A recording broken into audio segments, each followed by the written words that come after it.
Kung napapansin mong hindi ka siniseryoso, hindi ka pinapakinggan, o parang kulang ang respeto ng tao sa'yo, may dahilan yan. At kadalasan, hindi ito tungkol sa kanila, kundi sa mga habits at ugali mo na hindi mo namamalayan. Ang respeto, hindi yan hinihingi at lalong hindi pinipilit. Pinapatunayan yan sa paraan mong magsalita, sa paraan mong kumilos at tumayo para sa sarili mo. Diretsuhin na natin. Ito ang mga dahilan kung bakit posible na hindi ka nirerespeto ng mga tao. Number 1, kapag sobra kang people pleaser. Kapag sobra kang people pleaser, akala mo mabait ka lang. Akala mo generous ka lang. Understanding ka lang. Selfless ka lang. Pero minsan, hindi na yan kabaitan. Takot ka lang. Takot ka na baka hindi ka magustuhan.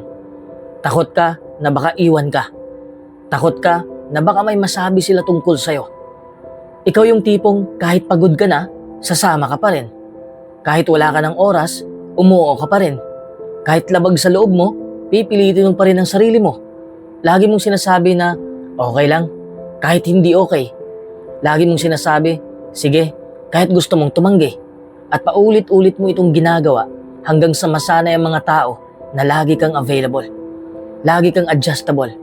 Lagi kang mag-a-adjust para sa kanila. Sa una, parang ang ganda ng imahe mo. Masasabi nila, ang bait-bait mo at ang dali mong kausap. Pero habang tumatagal, may nangyayaring hindi mo namamalayan. Unti-unting nawawala ang boundaries mo. At kapag wala kang boundaries, nawawala rin ang respeto ng ibang tao sa'yo. Because here's the truth, people don't respect someone who doesn't respect their own limits. Kapag lagi kang oo ng oo, hindi ka na espesyal. Hindi na effort ang pagkuha sa'yo kasi alam nilang hindi ka tatanggi. Kapag lagi mong inuuna ang iba kaysa sa sarili mo, tinuturuan mo silang okay lang na ikaw ang laging mag-sacrifice. And the painful part, kapag ikaw naman ang nangangailangan, hindi lahat babalik ng same energy. Nakakapagod maging always available. Nakakapagod maging the good one. Lalo na kapag sa huli, ikaw ang ubos. Minsan, kaya ka hindi nirerespeto ay dahil hindi mo kayang tumanggi. Takot kang makadisappoint, pero isipin mo ito. Every time you say yes to something you don't want, you're saying no to yourself. Sa oras mo, sa peace of mind mo, sa self-respect mo. At ramdam ng tao kapag hindi genuine ang oo mo. Ramdam nila kapag napipilitan ka lang. Kahit hindi nila aminin, nawawala ang authenticity mo. You start losing your identity because your personality revolves around pleasing everyone. Ang respeto, hindi nakukuha sa pagiging sunod-sunuran.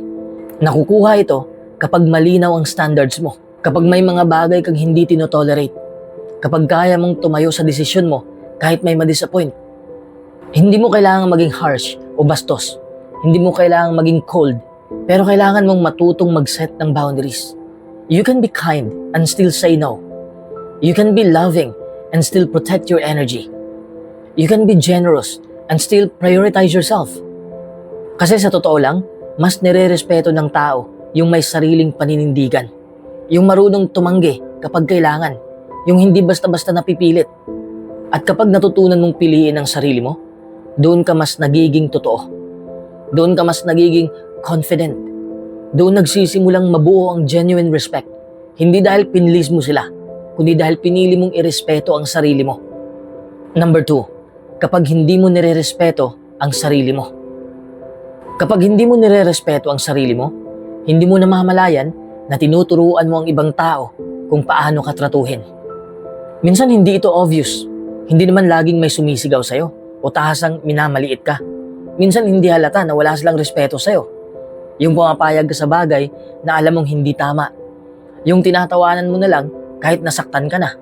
Yung sinasabi mong okay lang, kahit deep inside, hindi talaga okay. Mawawala ang respeto nila sa'yo kung ganyan ka. You lower your standards just to keep people. You tolerate behavior that hurts you because you're afraid of being alone. You accept less than what you deserve because you think this is all you can get. At doon nagsisimula ang problema. Kapag hindi mo pinapahalagahan ang oras mo, iisipin ng iba na disposable ang oras mo. Kapag hinahayaan mong i-cancel ang usapan ninyo last minute nang walang respeto, Masasanay silang gawin yun sa'yo.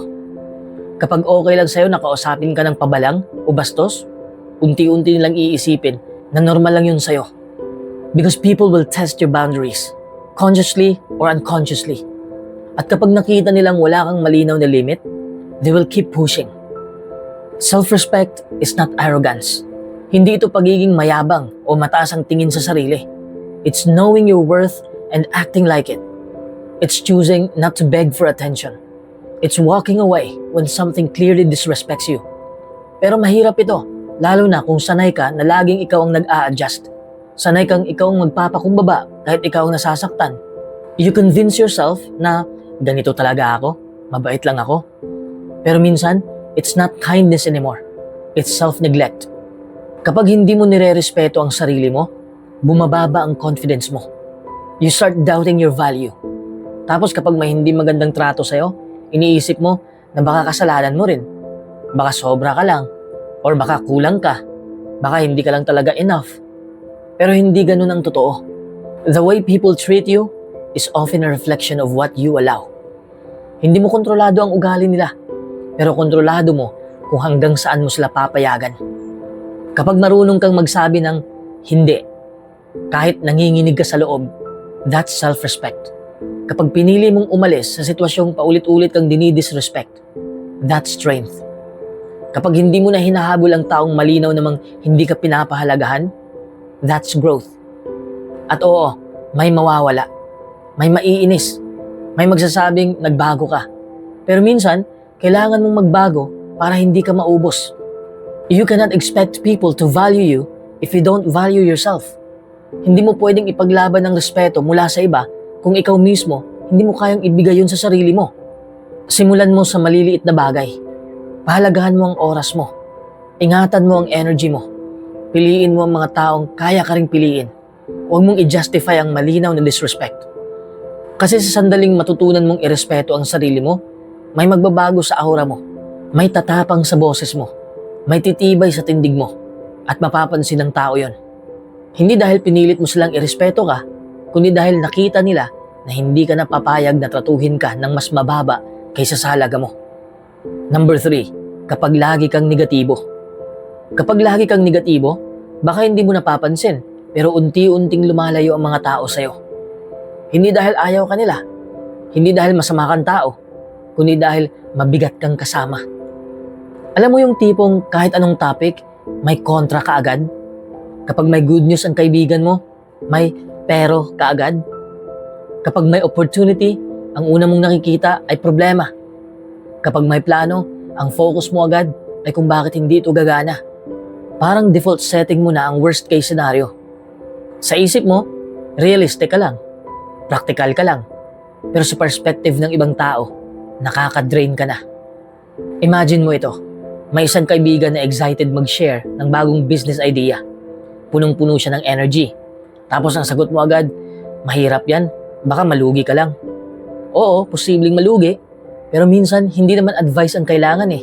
Support ang kailangan. Kapag paulit-ulit na ganyan ang approach mo, unti-unting hindi na sila mag-o-open sa'yo. Energy is contagious. Kung dala mo palagi ay reklamo, sama ng loob at frustration, nahahawa ang paligid mo. Hindi naman kailangang fake positivity. Hindi mo kailangang magpanggap na okay ang lahat. Pero kung palaging problema ang spotlight, nakakabigat talaga. Minsan, kaya ka hindi nire-respeto ay dahil nawawala ang emotional safety sa'yo. Kapag alam ng tao na bawat pagkakamali nila ay pupunahin mo, bawat plano nila ay dududahan mo, hindi sila magiging comfortable sa presensya mo. At kapag hindi sila komportable, hindi sila magbibigay ng mataas na respeto. May difference ang pagiging honest sa pagiging negative. Honesty speaks truth with wisdom. Negativity speaks doubt without hope. Kapag lagi kang nagrereklamo sa trabaho, sa traffic, sa gobyerno, sa pamilya, sa buhay, parang wala nang magandang nangyayari sa mundo mo. At ang tanong, gusto mo ba talagang maging kilala bilang yung laging may problema? Nakaka-apekto rin ito sa confidence mo. Kapag lagi mong sinasabi na, hindi ko kaya, pangit ang sistema, wala namang mangyayari, unti-unting pinapaniwala mo ang sarili mo na powerless ka.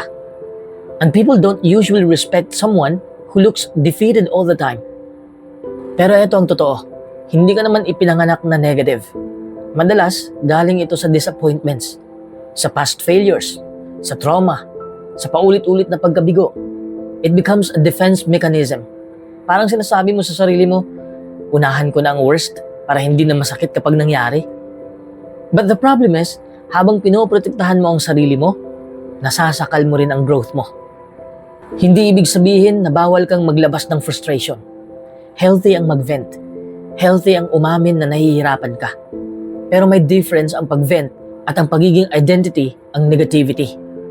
Subukan mong maging aware sa words mo. Kapag may nagkwento ng pangarap, kaya mo bang sabihin, kaya mo yan? Imbis na, mahirap yan? Kapag may problemang dumating, kaya mo bang hanapan ng solusyon? Imbis na puro blame?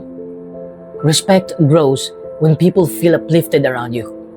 Kapag alam nilang kahit mahirap ang sitwasyon, hindi ka agad susuko. Kapag alam nilang realistic ka, pero may hope. Honest, pero may empathy. Rirespetuhin ka nila. Hindi mo kailangan maging the most positive person in the room. Pero pwede kang maging the most grounded. Yung tipong may problema man, hindi ka nagkakalat ng panic. Yung tipong may bad news man, hindi ka nag-a-amplify ng negativity. Tanungin mo ang sarili mo, kapag umalis ka sa isang kwarto, mas gumaan ba ang pakiramdam ng mga tao? O mas bumigat? Doon mo makikita kung bakit minsan nawawala ang respeto. At doon mo rin makikita kung paano ito ibalik. Number 4, kapag hindi ka marunong umako ng mali. Kapag hindi ka marunong umako ng mali, unti-unting nawawala ang respeto sa'yo, kahit hindi mo napapansin. Kasi sa bawat pagkakataon na nagkamali ka, tapos may dahilan ka agad, may sisisihin ka agad, may excuse ka agad, may maliit na bitak na nabubuo sa credibility mo. Ikaw ba yung tipong kapag may sablay sa trabaho, ang unang lumalabas sa bibig mo ay, kasi naman ganito, hindi ko kasalanan yan. Ganito kasi sila, bla bla bla. Imbis na huminto sandali at sabihin, oo, nagkamali ako. Alam mo, mas powerful ang simpleng linyang yon kaysa sa isang mahabang defense speech. Kapag hindi ka marunong umako ng mali, nagmumukha kang insecure. Kahit hindi mo intensyon, it shows na mas importante sa iyo ang imahe mo kaysa sa integrity mo. Mas importante na tama ka kaysa maging totoo ka. And people can feel that. Walang taong perfect. Lahat tayo nagkakamali. Pero ang pinagkaiba ng nire-respeto at hindi nire-respeto ay hindi kung sino ang mas konti ang mali, kundi kung sino ang marunong mag-take responsibility. Kapag lagi kang defensive, parang lagi kang nakikipaglaban. Kahit simpleng feedback, ginagawa mong personal attack. Kahit constructive criticism, tinatanggap mo bilang insulto. And over time, napapagod ang mga tao sa ganong energy. They start walking on eggshells around you. Hindi ka na nila kinakausap ng direkta kasi alam nilang hindi ka marunong tumanggap. At kapag dumating sa point na hindi na sila nagsasabi ng totoo sa'yo, delikado na yon. Kasi ibig sabihin, wala na silang tiwala na kaya mong i-handle ang truth. May mga pagkakataon na masakit umamin. Masakit sabihin na nagkulang ka. Masakit tanggapin na ikaw ang may sablay. Pero doon nagsisimula ang growth. Growth begins where ego ends. Kapag marunong kang umako ng mali, lumalakas ka. Hindi ka bumababa. In fact, tumataas ang tingin ng tao sa'yo. Kasi bihira ang taong kayang magsabi ng, I was wrong. Bihira ang taong kayang mag-sorry nang walang kasunod na, pero, subukan mong pansinin ang mga taong tunay na may leadership aura. Hindi sila perpekto, pero kapag nagkamali sila, hindi sila nagtatago. Hindi sila nagdadrama. They own it. They fix it. They move forward. At yun ang respeto. Kapag hindi ka marunong umako ng mali, parang pinipili mong manatiling maliit para lang maprotektahan ang pride mo. Pero kapag natutunan mong lunukin ang ego mo, doon ka nagiging emotionally mature. Hindi ka nire-respeto dahil lagi kang tama. Nire-respeto ka dahil kaya mong maging totoo kahit mali ka. That kind of honesty hits different. That kind of humility builds real authority. At minsan, ang simpleng, pasensya na, nagkamali ako, ang pinakamalakas na statement na pwede mong sabihin. Number 5, kapag mahilig kang mangchismis. Kapag mahilig kang mangchismis, minsan hindi mo namamalayan na unti-unti mong sinisira ang sarili mong credibility. Sa una, parang harmless lang. Kwento lang naman to. Update lang naman. Concern lang ako. But let's be honest, hindi lahat ng concern ay kailangang ikalat. Alam mo yung pakiramdam na may bagong balita, may issue, may sekreto, tapos parang nangangati ka na ikwento sa iba. Parang ang sarap maging unang nakakaalam. Parang may sense of power kasi ikaw ang source. For a moment, you feel important. You feel relevant. May nakikinig sa'yo. Pero habang nagkikwento ka tungkol sa buhay ng iba, may tahimik na tanong sa isip ng kausap mo. Kung kaya niyang pag-usapan ng iba sa harap ko, ano kaya ang sinasabi niya tungkol sa akin kapag wala ako? Doon nagsisimula ang pagkawala ng respeto. Kahit gaano ka pa ka-entertaining magkwento, kahit pa may halong concern o advice, kapag nasanay ang mga tao na lagi kang may chismis, hindi ka nila makikita bilang safe space. Hindi ka nila makikita bilang taong mapagkakatiwalaan. You become a source of information, but not a source of trust. At ang masakit pa, minsan hindi mo napapansin na nagiging habit na siya. Simpleng kwento, nagiging analysis ng buhay ng iba. Simpleng observation, nagiging judgment na. Unti-unti, nagiging normal ang pag-comment sa decisions, relationships, failures, at mistakes ng ibang tao na para bang mas maayos at perpekto ang buhay mo. Minsan ang chismis ay distraction lang. Mas madaling pag-usapan ang problema ng iba kaysa harapin ang sarili mong insecurities. Mas madaling i-analyze ang pagkakamali ng iba kaysa i-reflect ang sarili mong growth. It feels easier to look outward than inward. Pero tandaan mo ito, strong people talk about ideas. Growing people talk about lessons. Insecure people often talk about other people. Kapag kilala ka bilang mahilig mang chismis, may invisible wall na nabubuo sa paligid mo. Yes, people will smile at you. Makikisama pa rin sila. Pero magiging careful sila sa sasabihin nila kapag nandyan ka. Hindi ka nila fully pagbubuksan ng puso. At kahit hindi nila sabihin, may level ng distance. At kung iisipin mo, masakit din kung ikaw ang maging subject ng chismis. Di ba? Yung may nagkukwento tungkol sa'yo na kulang ang detalye, kulang ang context, tapos hinuhusgahan ka. So kung ayaw mo maranasan yon, bakit mo gagawin sa iba? Hindi ibig sabihin na bawal na magkwento o mag-share. Natural lang naman yon. Pero may difference ang sharing sa gossip. Sharing builds connection. Gossip builds division. Sharing respects privacy. Gossip invades it. Kapag marunong kang mag-ingat sa bibig mo, mas tumataas ang respeto sa'yo. Kapag kaya mong sabihin, hayaan na natin sila, buhay nila yan. Or mas mabuting hindi na natin pag-usapan, doon ka nagiging mature. Doon ka nagiging different. Kasi ang reputation mo, hindi lang nakabase sa kung ano ang ginagawa mo, kundi sa kung ano ang lumalabas sa bibig mo. And once trust is broken, ang hirap na niyang buuin ulit. Mas powerful ka kapag marunong kang manahimik. Mas nire-respeto ka kapag alam ng tao na safe ang pangalan nila sa'yo. That's real influence. That's real character. Number 6, kapag kulang ka sa self-control. Kapag kulang ka sa self-control, madalas hindi mo agad napapansin na ito pala ang dahilan kung bakit unti-unting nababawasan ang respeto ng tao sa'yo. Akala mo, normal lang na mainis. Normal lang na sumagot agad.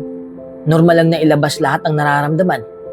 Pero ang hindi mo nakikita, every time na hindi mo makontrol ang emosyon mo, may imahe kang nabubuo sa isip ng iba. At hindi yun maganda. Ikaw yung tipong isang maliit na comment lang, na-trigger ka na agad. Isang biro lang, napikon ka na agad. Kapag may nag-correct sa'yo, feeling mo inaatake ka na. Instead of listening, you react. Instead of pausing, you explode. At sa bawat outburst mo, may mga taong tahimik lang na nag-oobserba. Sa una, baka iniintindi ka pa nila. Okay lang, bad day lang siguro. Pero kapag paulit-ulit na, nagiging pattern na siya. At kapag pattern na, nagiging reputation na. The truth is, self-control is power. Kapag hindi mo kayang kontrolin ang sarili mong emosyon, paano ka rirespetuhin ng iba? Paano kapag kakatiwalaan sa mas malaking responsibilidad kung sa simpleng stress lang, bumibigay ka na? Hindi lang ito tungkol sa galit. Pwedeng tungkol din ito sa bibig mo. Yung tipong hindi mo kayang pigilan ang sarili mong magkwento ng sekreto. Hindi mo kayang pigilan ang sarcastic na comment. Hindi mo kayang i-filter ang words mo. Ganito lang talaga ako, prangka. Pero minsan, hindi na prangka yan. Insensitive ka na. Minsan naman, self-control sa lifestyle. Hindi mo kayang disiplinahin ang oras mo. Lagi kang late. Lagi kang last minute. Lagi kang nagsasabi na next time na lang. You say you want success, pero hindi mo kayang kontrolin ang distractions mo. You say you want respect, pero hindi mo kayang kontrolin ang impulses mo at napapansin yun ng mga tao. Kapag nakikita nilang madali kang ma-pressure, madali kang ma-provoke, madali kang matukso, subconsciously, bumababa ang tingin nila sa stability mo. Kasi ang respeto, kadalasan nakadikit sa consistency at emotional maturity. Think about it. Sino ang mas nire-respeto mo? Yung taong kalmado kahit magulo ang sitwasyon? O yung taong sumisigaw agad kapag may problema? Yung taong maghintay ng tamang timing bago magsalita? O yung taong basta na lang bumabanat? Self-control doesn't mean wala kang emotions. It means you choose when and how to express them. Hindi mo hinahayaan na emosyon mo ang mag-control sa'yo. Ikaw ang may control. Minsan kailangan mo lang huminto saglit. Isang malalim na hinga. Isang sandaling pag-isip bago mag-react. Because one uncontrolled moment can damage years of credibility. Isang maling post sa social media, isang maling salita, isang maling desisyon, at pagkatapos nun, ikaw din ang magsisisi. Kapag natutunan mong kontrolin ang sarili mo, nag-iiba ang aura mo. Mas composed ka, mas grounded ka, mas secure ka, at kahit hindi ka magsalita ng marami, mararamdaman ng tao ang presence mo. Discipline is attractive. Emotional stability is powerful. At kapag kaya mong hawakan ang sarili mo sa gitna ng pressure, doon nagsisimulang tumibay ang respeto ng iba sa'yo. Hindi dahil perpekto ka, kundi dahil controlled ka. Number 7, kapag masyado kang dependent sa validation. Kapag masyado kang dependent sa validation, para kang laging naghahanap ng approval stamps mula sa ibang tao. Feeling mo, hindi kumpleto ang araw mo kapag walang nag-like sa post mo, walang nag-comment ng ang ganda mo, o walang nag-praise sa effort mo. You're constantly measuring your worth based on what others think, hindi sa kung sino ka talaga. Parang roller coaster ang emotions mo araw-araw. Kapag may nagbigay ng praise, happy ka na parang nakarating ka sa moon. Pero kapag walang pumansin, o may nag-comment na medyo critical, bigla kang na-down, na-insecure, parang wala ka ng value. It's exhausting kasi hindi mo nare-realize na ang self-worth mo dapat manggaling sa sarili mo, hindi sa palakpakan sa labas. Minsan, gagawin mo ang mga bagay hindi dahil gusto mo o dahil tama sa'yo, kundi dahil gusto mong tangkilikin ka ng tao. You bend, you adjust, you overthink sa every action mo para lang mag-fit in o para may mag-validate sa'yo. And slowly, nakakaligtaan mo na yung sarili mong opinion, yung sarili mong gusto at mga limit mo. At kapag dependent ka sa validation, nakikita ito ng ibang tao. Nakikita nila na kailangan mo sila para maging okay ka. Kahit hindi nila sinasadya, nawawala ang respeto nila sa'yo. Bakit? Kasi subconsciously, iniisip nila na laging pwede kang ma-manipulate o ma-pressure sa decision nila. People respect those who value themselves first. Ang tricky dito, minsan confident ka sa labas, pero sa loob mo, lagi kang naghahanap ng confirmation. Kahit simpleng compliment lang, parang life support na sa'yo. You start defining your achievements not by your own standards, kundi kung paano tinitingnan ng ibang tao. Kaya mahalaga na matutunan mong maging your own cheerleader. Learn to say, I did this for me. At maramdaman mo ang pride without needing someone else's nod. Kapag natutunan mo itong i-prioritize, mas natural na lalabas ang true confidence mo. Mas magaan ang pakiramdam mo. Mas grounded ka. At mas nirerespeto ka ng tao, hindi dahil kailangan nilang i-approve ka, kundi dahil nakikita nila na meron kang sariling backbone at identity. Number 8, kapag wala kang malinaw na direksyon sa buhay. Kapag wala kang malinaw na direksyon sa buhay, parang naglalakad ka lang sa dilim, hoping na may mahuhuli kang sign or guide. Parang bawat hakbang mo ay random lang, at kahit gaano ka ka-effort, parang walang malinaw na patutunguhan. People notice this. Kahit hindi nila sinasabi, nakikita nila na ikaw ay nasa floating mode, kung saan everything is go with the flow. Pero sa totoo lang, wala kang control sa sariling landas mo. Kapag walang direksyon, madali kang madala ng ibang tao. You follow others' plans. You say yes to opportunities kahit hindi mo gusto. And you let people define your path. Hindi mo namamalayan na unti-unti nagiging reactive ka sa buhay instead of proactive. Nai-influence ka ng bawat trend, bawat suggestion, bawat opinion na dumadaan sa harap mo. At sa mata ng iba, nagmumukha kang walang initiative. People don't respect someone who drifts aimlessly. Kasi sa kanila, parang wala kang purpose or vision. Minsan, ang dahilan kung bakit nawawala ang respeto ay hindi dahil sa kakulangan mo ng talento o galing, kundi dahil nakikita ng iba na parang hindi mo alam kung ano ang gusto mo. Parang kahit anong sabihin mo, wala kang solid stand o decision. They sense uncertainty. And uncertainty often translates to lack of authority. Kapag ikaw ay walang malinaw na direksyon, even simple commitments like goals, deadlines, or promises feel shaky.